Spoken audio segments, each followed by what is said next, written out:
Madison Mogen, Maddie, Kaylee Gonsalves, Zaina Kernodle, Ethan Chapin. We shouldn't know their names. They weren't supposed to be famous, especially not this kind of fame. The kind of fame that comes from a bewildering tragedy, from an act of violence so extreme and seemingly so random that there just isn't any way to make sense of it and forget making peace with it. That's not possible. The man who took those 4 lives is in a jail cell. He's facing the death penalty. And like other cold-blooded killers before him, he has adoring fans, women who love him and are convinced that it's their destiny to save him. And make out a small beam of light against the mirror.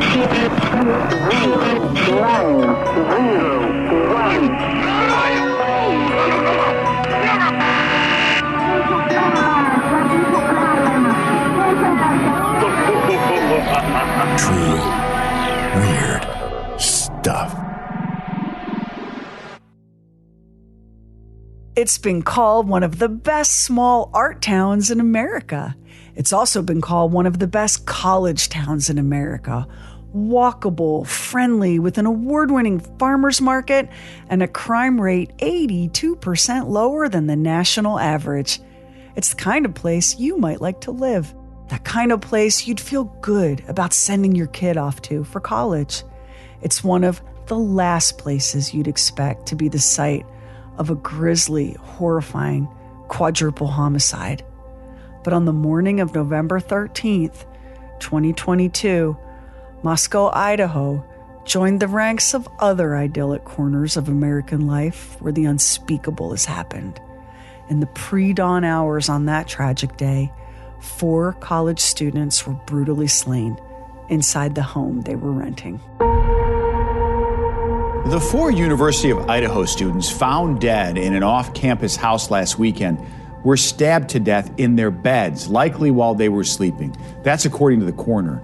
Police in Moscow, Idaho have not identified a suspect or found the murder weapon, but the coroner said it was probably a, quote, pretty large knife. Their loss has been devastating, and they were bright lights in our community and are deeply missed and remain in our thoughts and our prayers.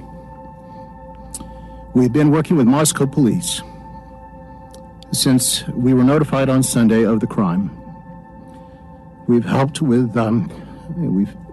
asked and continually push for information whenever possible, knowing that we cannot interfere with the important work and good investigations that are occurring. We just want justice for these victims. More than 4 days since the gruesome murders at a house off campus of the University of Idaho, the town of Moscow remains in shock. The campus is deserted. The murders are still unsolved. This social media video shows 2 of the victims at a food truck just hours before they died. Today, the county coroner released the cause of death. They were all murdered through stabbing with some kind of probably a larger knife. Identified as freshman Ethan Chapin, his girlfriend Zaina Kernodle, Kaylee Gonsalves, and Madison Mogen. It's being called a crime of passion. The killer or killers used an edged weapon such as a knife. Authorities say a suspect in the brutal killings of 4 University of Idaho students has been arrested in eastern Pennsylvania. Authorities arrested 28-year-old Bryan Kohberger in Pennsylvania today in connection with the stabbing deaths of 4 University of Idaho students. 28-year-old Bryan Kohberger has been held here at the Monroe County Correctional Facility since his arrest early Friday morning. Now, he is facing 4 charges of first-degree murder and 1 count of felony burglary, and he is set to appear before a judge here in Pennsylvania tomorrow afternoon. Prosecutors plan to seek the death penalty against Bryan Kohberger, the man accused of murdering his daughter and 3 other students at the University of Idaho. Sense of relief. I'm glad that we're in a situation of strength and the evidence is there. And we feel that we can, they can go forward with this.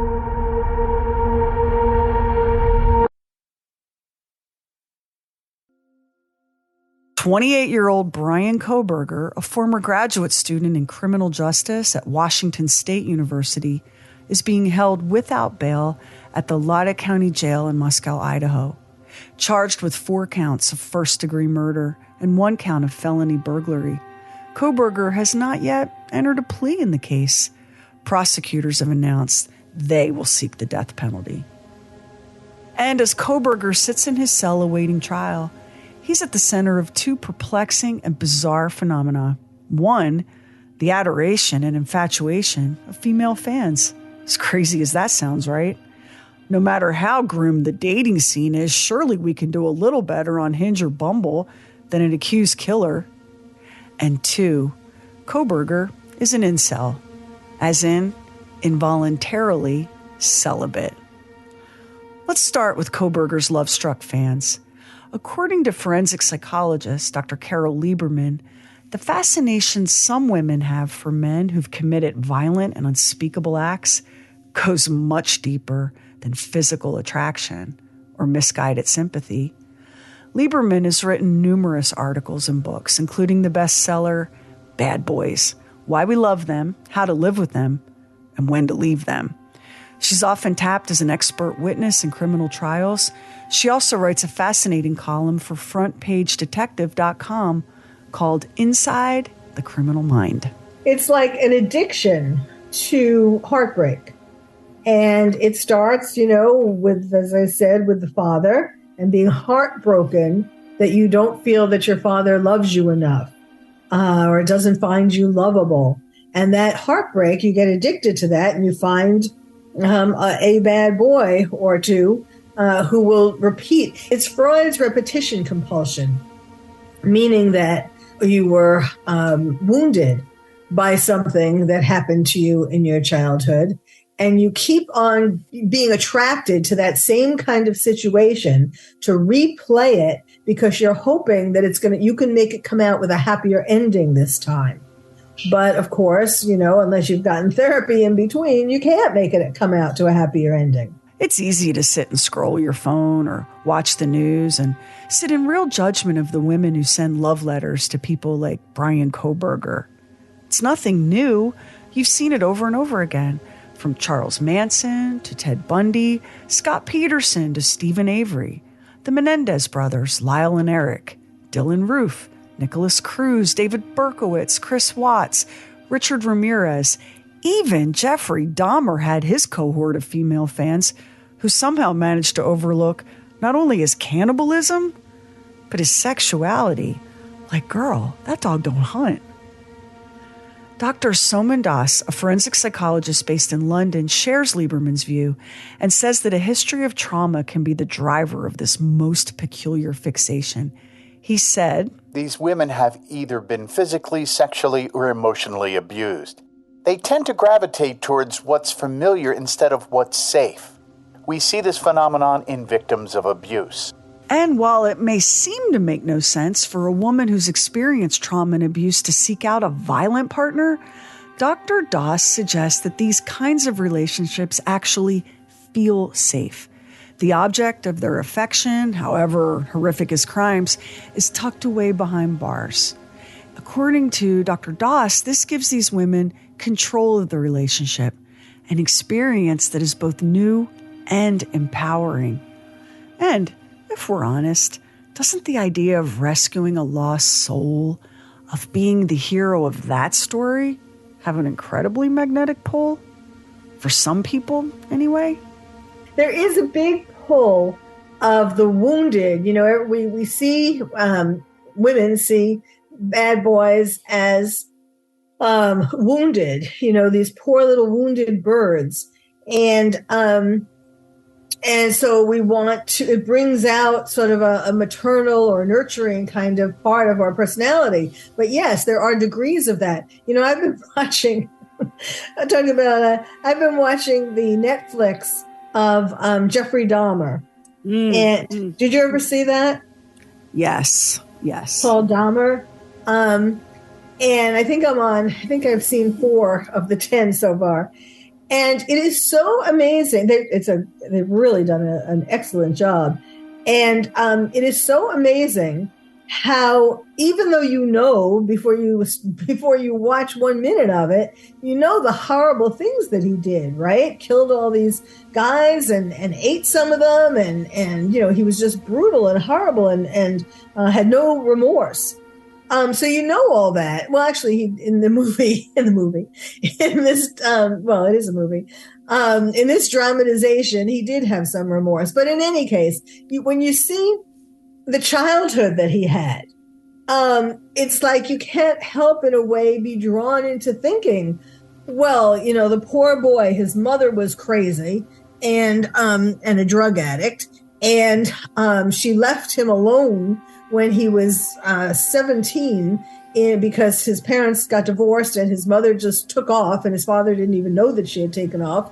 And he was left alone in this house. And you kind of, and then you see different things that happen to him and all that, and you can't help but feel sorry for him, even though he perpetrated all these horrible crimes. And so, I don't know that that's bad. I mean, in a sense, we're human. And so we can feel for people who have tragedies happen to them, and then they end up going down the wrong path. You can go back a long way. Notorious names like John Dillinger and Al Capone, and you'll find they had worshipful pen pals while they did time in the penitentiary. But social media has changed the game in a big way. There are over 16,000 members of the Justice for Bryan Kohberger group on Facebook, and that's just one of many fan pages on the site. Reddit shut down the Bryan Kohberger's Girls subreddit for violation of their moderator code of conduct. While that particular subreddit didn't boast an enormous membership, it made up for that by being an extra creepy parade of fangirling and weird quasi-religious shrine building in Kohberger's honor. One Kentucky woman in particular, Brittany, well, I don't want to use her last name. You can easily find it in a Google search. It's not like there's any way to protect her privacy at this point. It's just, in my other life, I'm a social worker. I have compassion for Brittany and others like her. She's committed no crime in crushing on Kohberger. Yeah, it's gross and inexplicable, but the woman needs help, not a dog pile from the true crime industrial complex, no matter how well-intentioned. I hope that makes sense. So we have decided to withhold her name from this podcast, for what little that's even worth. Social media gives people like Brittany something the old prison pen pal situation couldn't: a public forum in which to both express her feelings for Kohberger and to advocate for either his innocence or the damage done to him by society. It becomes a crusade as much as a crush. And what's more intoxicating than a righteous crusade? And what better place to recruit fellow crusaders than Facebook? Unfortunately, social media cuts both ways, and people like Brittany can be instantly and loudly condemned. Not surprisingly, that's how it's played out for her. It certainly has made it easier for these people to be vilified because, people did write on her Facebook all kinds of mean things like, but, when people don't understand something, they're too ready to vilify it. I'm not saying I'm not endorsing it, but I felt sorry for her. In fact, in what I wrote for Newsweek, I wrote about how she should get therapy so that she could then understand how to make more satisfying relationships in real life, with a real boy, a real life boy, not Pinocchio, right? Social media, there are some really good things about it, but yes, it really kind of messes with our heads in a lot of ways. Not just in terms of falling in love with men in prison, but just, people who, for example, doctor their photos and stuff like that, and giving everybody an erroneous sense of what is really attainable, and making people feel bad about themselves and all of that. So yes, and yes, also in terms of connecting, not necessarily to somebody in jail or prison, they aren't usually allowed to go on social media. Gossip is a hardwired human behavior, and long before social media, we had other gathering places to swap stories, share news, and weigh in on the choices our neighbors were making. But social media has a way of lending credibility to even the most outlandish takes, because we tend to believe what we see and hear. And if we see and hear it often enough, it can develop the patina of truth. After all, wasn't it in our news feed? And let's get real and admit that most of us spend very little time fact-checking and researching. Our lives are a nearly overwhelming cacophony of noise and pressure. It's hard just keeping up with all of it. What a time to be alive, am I right? But here we are, casually scrolling Facebook or Twitter. I guess they call it X now. Maybe liking a post about puppies, and there's a photo of Bryan Kohberger being described as the divine masculine, along with what seems an entire community of people elevating the man to some sort of celebrity, if not godlike status. There they are, banging on about a conspiracy on the part of the deep state or whatever to convict him of a gruesome crime he couldn't possibly have committed. And listen, the rhetoric goes way beyond innocent until proven guilty, way beyond it, into territory more convoluted than the plot of the movie Inception. It makes your head hurt. Yes, I know what you're talking about. It has to do with yes, and you're not talking about these are people, men and women, mm-hmm.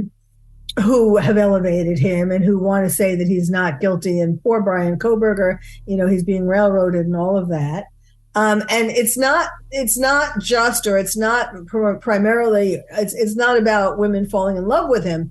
It's about people really saying that, trying to say that he's innocent. Now, these are the people who have had their own experiences where they have been the little guy, David and Goliath. They can identify with that feeling of being railroaded, the feeling of the whole world's against you.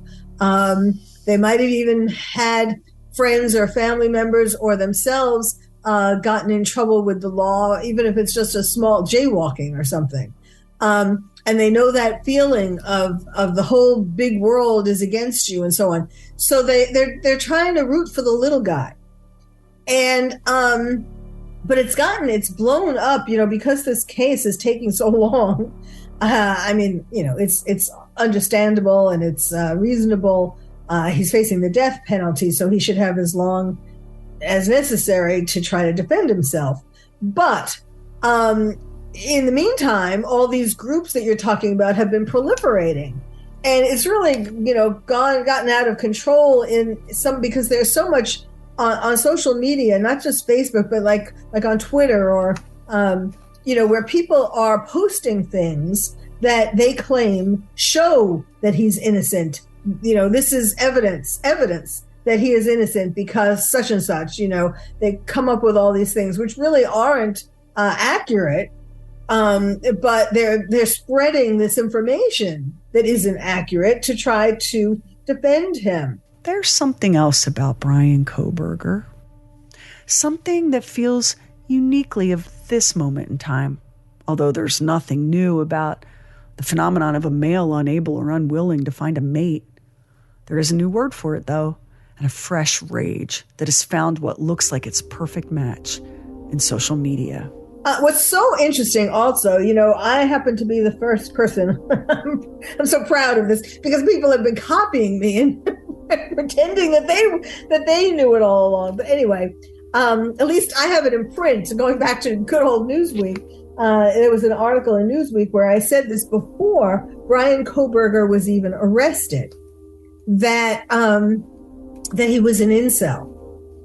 And that meaning, which means involuntary celibate, a man who has been rejected all his life by women, who he wanted to date, who he wanted to have sex with, and he has built up, because of these rejections, he has built up a rage towards women. Now, the reason why I was able to say this, I'm a forensic psychiatrist, so I know about these things. But the reason why I was able to say this right from the get-go was because of two things. One, because of how bloody and vicious the scene was. These four people were torn to shreds And not just, because one of the fathers asked, I think someone who did the autopsy or knew about the autopsy, how many stab wounds did my daughter get? And the person said, it isn't about stab wounds. Like they were shredded. I mean,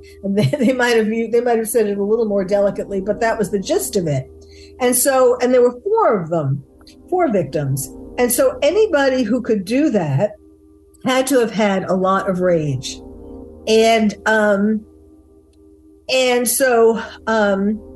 So I knew that, and the second part of it is who the victims were.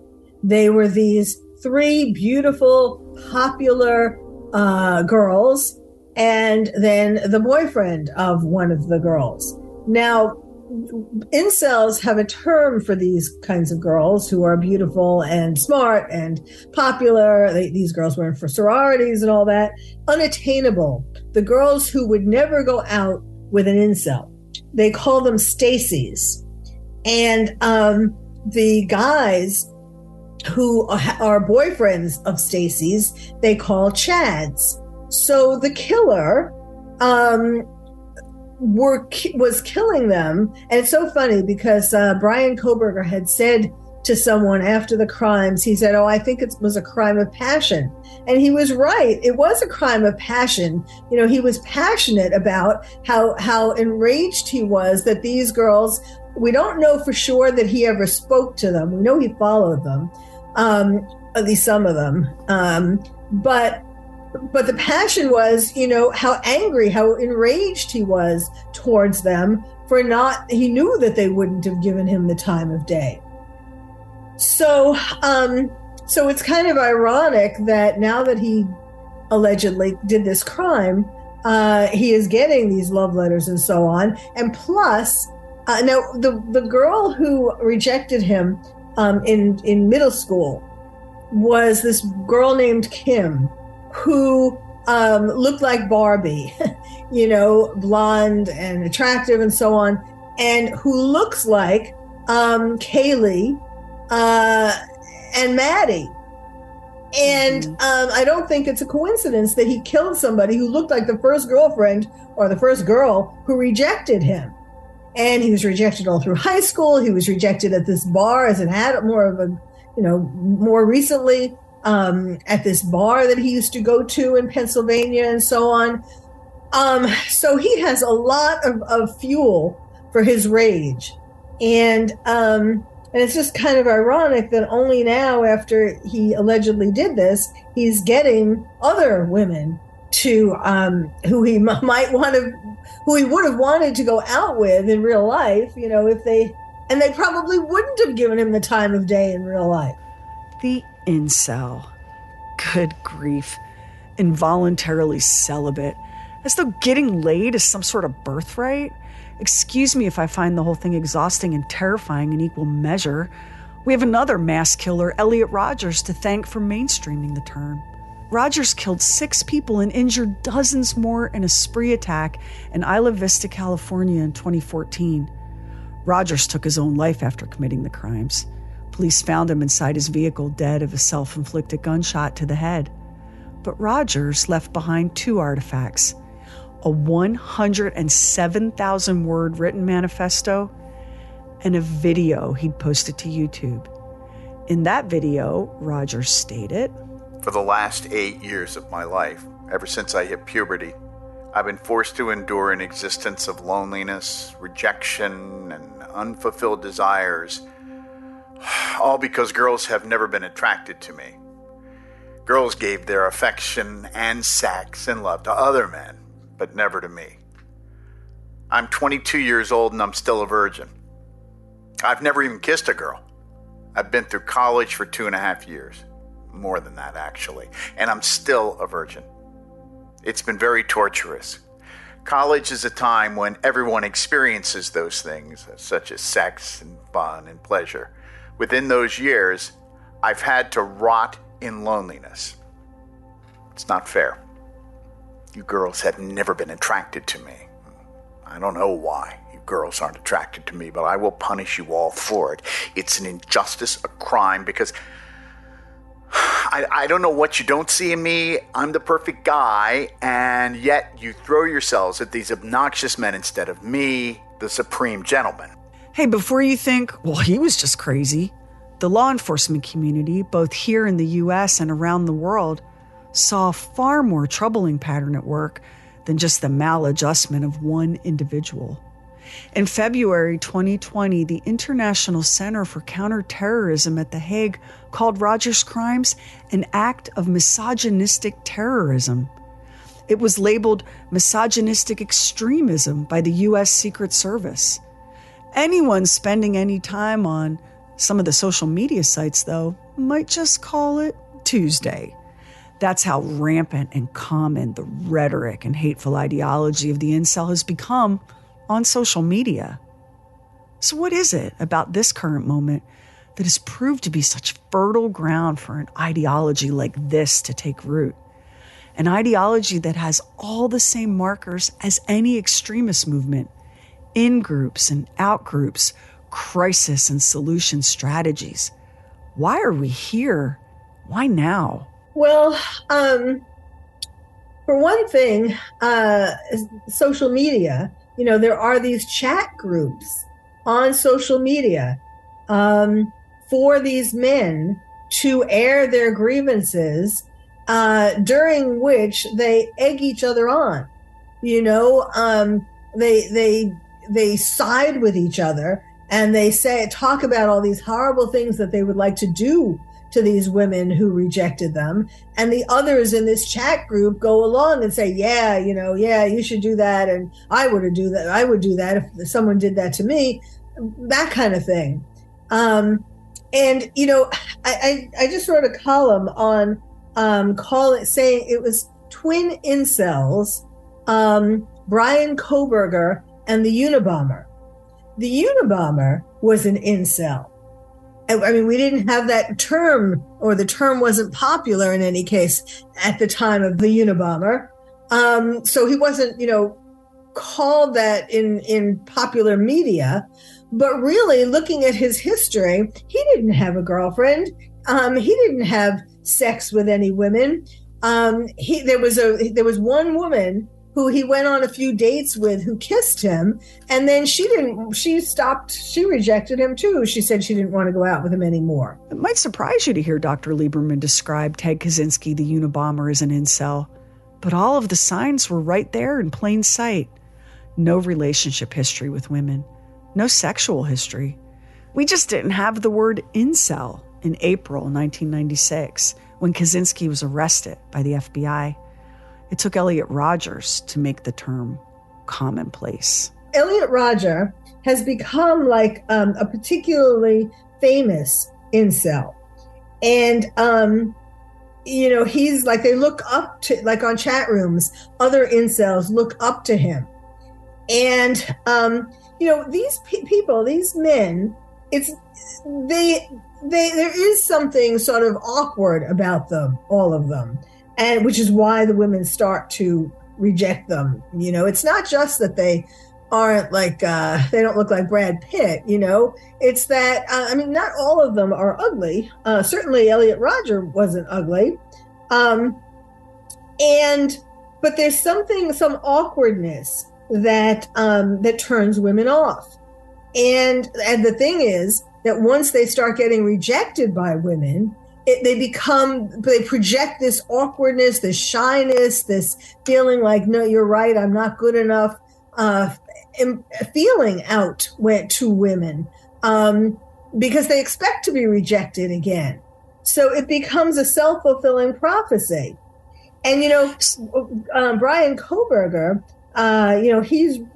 we think he's written on for years that he's been writing on social media.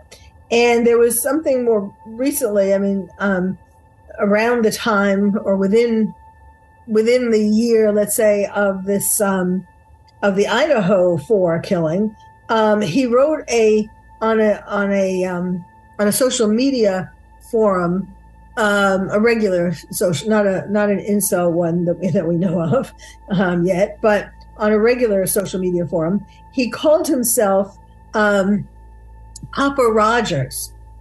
And so that was a big clue. People sort of missed that, but that was he was giving that away, saying that he identifies with Elliot Rogers. But as you know, not every woman with daddy issues or a complicated childhood becomes fixated on violent perpetrators.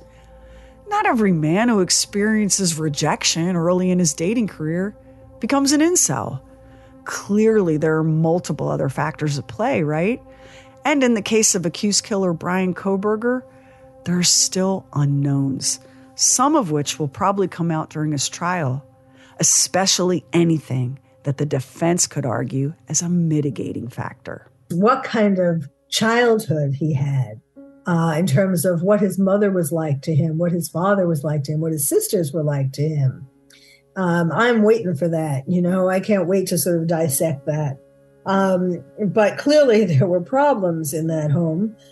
We know that the father filed for bankruptcy twice. He had jobs, but so it's unclear what he was spending his money on, like why they went into bankruptcy. His sisters are now, one of them was an actress, but they both are now involved in some kind of one is a psychologist they're both mental health professionals of a certain degree. And so it's hard. The only thing that he was in high school, and I guess in junior high school too, he was fat. He was pudgy. Actually, he might have been pudgy in junior high school, but then he became fat. And then between his junior and senior year, he lost a ton of weight, and he was exercising, and also he was using drugs. But so he lost weight by his senior year. Of course, then he was a drug addict. But so clearly, his getting into drugs, or even his being obese, that shows something. Was he sexually abused by his father, for example?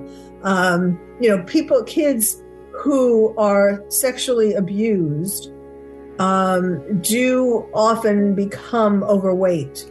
It's a way of, not just kids, actually, people, even women who are raped become overweight because unconsciously it's a way of protecting themselves from attack from the outside world, trying to put that layer of protection around them. Dr. Lieberman and I talked about the anger that drives the incel ideology, that drives the whole angry man phenomenon we're seeing everywhere on social media. So much of the discourse around race, gender, inequality, the economy even, is laced with vitriol and fury, so much of it aimed at women. Lieberman sees it as a backlash, maybe an inevitable backlash against feminism and the Me Too movement. But she also sees men like Kohberger as thinking mostly on a very personal level, ruminating on their own perceived slights and injustices, what they're owed and what they've been denied. In the case of the incel, the grievances are always aimed squarely at women. And let me just say, speaking as a woman, you do know that we're human beings, right? We're not commodities. We're not public utilities that you're entitled to access. But then, I guess maybe you don't know that, or you don't want to know that. That's probably more like it. Like I said, what a time to be alive.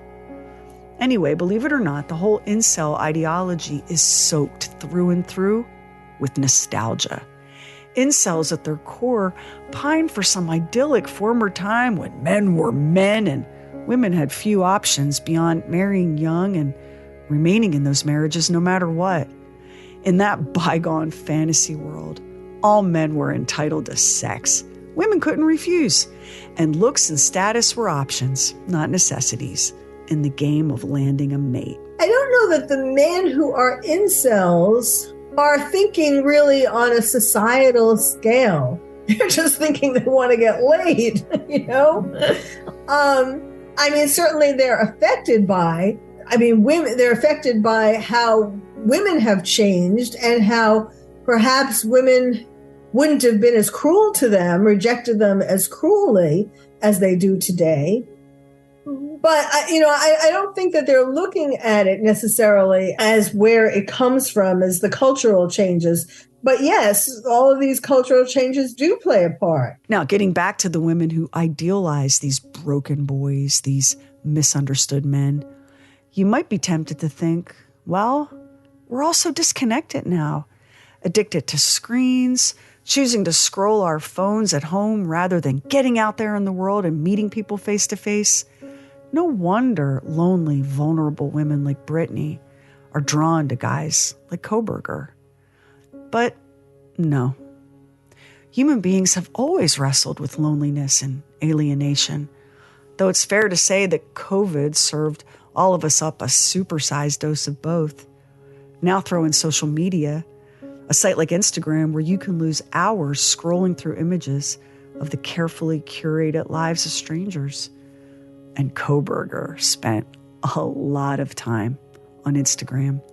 He followed all 3 of his female victims, repeatedly sliding into Maddie's DMs. She ignored the messages. Having men you've never met messaging, "Hello, pretty," "Hello, beautiful," "Hello, my dear," is a common experience on Instagram. And ignoring it is what you're supposed to do, right? Ignore it, and he'll just go away. Not this time. Former FBI investigator Peter Yachmetz told the New York Post back in January of this year that Kohberger may have been trying to assert some dominance when he allegedly stabbed Maddie, Kaylee, Xana, and Ethan. The nature of the crime suggests to Yachmetz not just rage, but an uncomfortable anger. Anger born of Kohberger's long history of being socially awkward, a person who struggled and failed to fit in. Dr. Lieberman also pointed to evidence that Kohberger returned to the scene of the crime just hours after the 4 students were slain. She said, quote, "Incels like to be known for when they kill people or when they have a conquest like this. On the one hand, he wanted to commit the perfect crime and not be caught. But on the other hand, he did want to be caught and be proud in a sense of what he did." End quote. 4 college students gone. 4 families wrecked by this brutal, unthinkable loss. The word senseless gets thrown around a lot, but here it fits because nothing here makes any sense. As of now, Kohberger's trial is set to begin on October 2nd, 2023. Since Kohberger elected to enter no plea at his arraignment, a not guilty plea was entered on his behalf. And since this is a death penalty case, it's anticipated that the October 2nd date is really only a placeholder. The actual trial is likely to be delayed. Think of the evidence that has to be processed. Everything from cell phone data to forensics and DNA. And then there's always the possibility of a plea agreement being reached. In this case, a plea of guilty in exchange for the death penalty taken off the table. Though people close to the case say that this is the least likely of all possible scenarios. Regardless of the outcome of the trial, the devastating truth is that even justice for the victims and their families brings neither comfort nor closure. It's valuable, it's necessary, but it isn't a magical balm for grief. No legal process can bring back Kaylee or Xana or Maddie or Ethan. No verdict can ever make sense of Kohberger's motives or actions. We'll never understand who he is or why he is. He'll join a long list of perpetrators whose actions make us question not just the individual, but all people. Are we broken? How many other Kohbergers do we pass every day? In the grocery store or on the subway? In the hallways at school or at work? How many people in our own orbit are there who are functioning while inside some rage, some sharp, poisonous grievance seethes and seethes until it finds release in fury and chaos and violence? Just as Brittany isn't the first woman who thinks her love can redeem a killer, Kohberger isn't the first incel to consummate his obsession with blood and death. As the case goes forward, there will be a lot of questions about who Bryan Kohberger is. But I think the better question is why Bryan Kohberger is. Because if we don't start dealing with that, we're going to hear a lot more stories like this. Next time on True Weird Stuff. A child knocks on your door asking for help. And of course, you want to help. Who wouldn't? But before you open the door, make sure that child is really a child. It's all in the eyes. We really appreciate it if you subscribe, rate, and review True Weird Stuff. Hit our website, trueweirdstuff.com, for show notes and photos and videos when we have it, and bonus content. Everything True Weird is waiting for you at trueweirdstuff.com. And follow True Weird Stuff on Instagram and Twitter. True Weird Stuff is a Now Media production. Our executive producer is Anthony Garcia.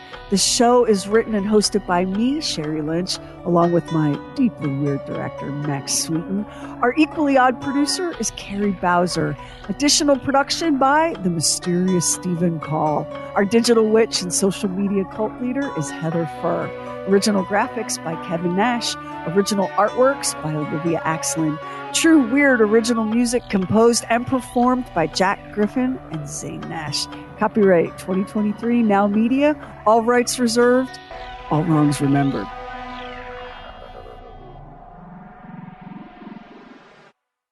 Special thanks to Carole Lieberman for joining us on this episode. To learn more about her work or to buy her books, because let's be real, if you buy her books on Amazon, you're helping Jeff Bezos plan his next trip to space, because that's where all the money goes, while the authors of those books are lucky to see a whole nickel. So buy the books from the author's website.